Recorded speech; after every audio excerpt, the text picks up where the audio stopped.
সমগ্ৰ ৰাজ্যজুৰি উচ্ছেদক লৈ উত্তপ্ত হৈ থকাৰ মাজতেই ডবকাত উচ্ছেদ হ'ব বুলি কৈছিল হোজাই প্ৰশাসনে।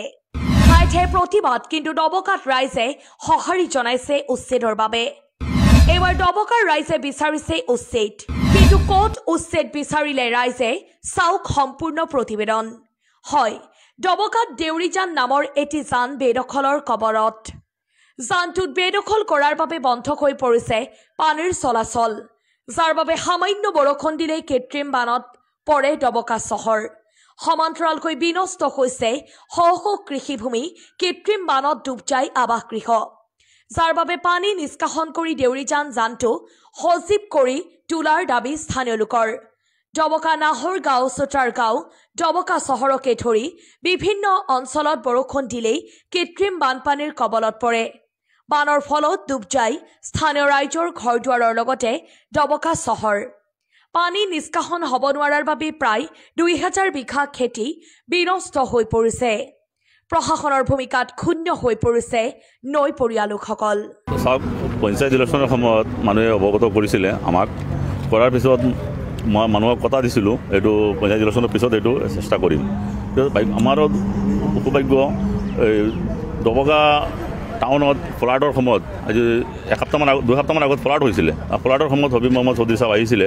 তাত অহাৰ লগে লগে আমাৰ কেইজনমান মানুহে আমাৰ প্ৰেচিডেণ্ট এক্স প্ৰেচিডেণ্ট সত্তাৰ চাহাব আৰু মুৰব্বী কেইজন মানুহে আমাৰ হবীব মহম্মদ চৌধুৰী চাহাবক অৱগত কৰিছিলে।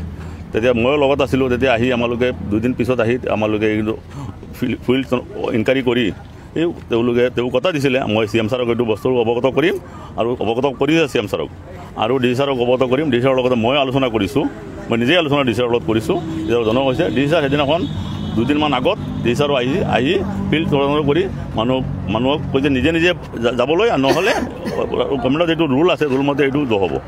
চাওক, এই তিনিটা পঞ্চায়ত ডবকা টাউন, খুতৰাগাঁও পঞ্চায়ত আৰু ডবকা পঞ্চায়ত, তিনিটা পঞ্চায়ত কভাৰ হয়।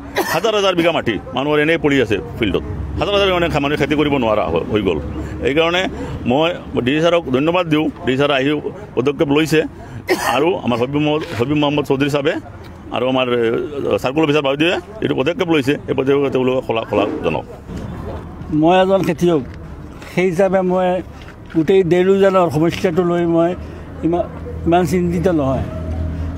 আমাৰ ইয়াত খুটাৰগাঁও আৰু ডবকা ৩ নম্বৰ ৱাৰ্ডৰ আজি ৫ বছৰৰ পৰা মানে পানী, আপোনাৰ যিখন পানী যোৱা যি ৰাস্তা আছিল দেউৰিজান, সেই দেউৰিজানখন বন্ধ কৰি দিলে।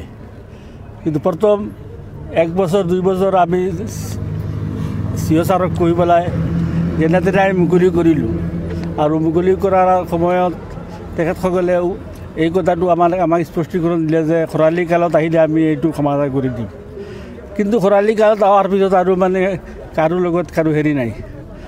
পিছত যোৱা ৩ বছৰ আগত আমি গোটেই এই অঞ্চলটো একদম বুঢ়ীগাঁৱৰ পৰা এই গোটেই অঞ্চলটো পানীত বুৰ গৈছে।